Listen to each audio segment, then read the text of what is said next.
নখের নিচে দাগ মানেই অবহেলা নয়, এটি হতে পারে ক্যান্সারের সংকেত। সময়ে ধরা পড়া দাগ, বাঁচল জীবন।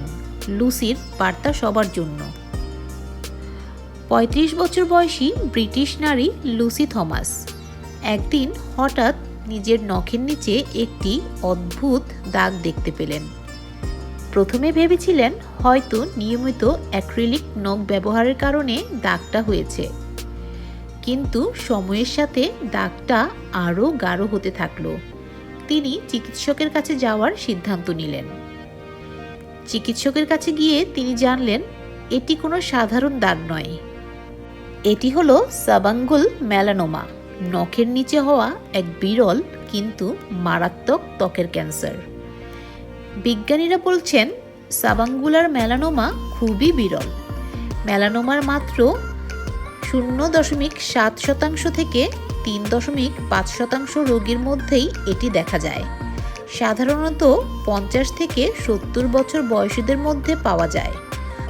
আর সবচেয়ে গুরুত্বপূর্ণ বিষয় হলো এটি সূর্যের আলো বা ইউভি রশ্মির কারণে হয় না। অন্যদিকে অ্যাক্রিলিক নখ নিয়ে অনেকের মনে ভয় কাজ করে। এতে থাকা কিছু রাসায়নিক নখে অ্যালার্জি, ক্ষত বা ভাঙনের ঝুঁকি তৈরি করতে পারে।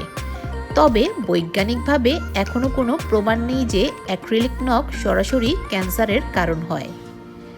চিকিৎসকদের মতে নখে যদি হঠাৎ কালো দাগ, রেখা বা অস্বাভাবিক রং দেখা দেয়, তা কখনোই অবহেলা করা যাবে না।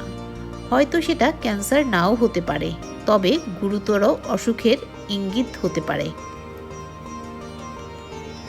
সৌভাগ্যক্রমে লুসির ক্ষেত্রে রোগটি প্রাথমিক পর্যায়ে ধরা পড়ে। চিকিৎসার পর তিনি এখন সুস্থ, আর এখন তিনি অন্যদের সতর্ক করছেন। নকল নখ ব্যবহার করলে মাঝে মাঝে খুলে ফেলুন, আর নখে কোনো অস্বাভাবিক দাগ বা পরিবর্তন দেখলেই দ্রুত চিকিৎসকের শরণাপন্ন হন।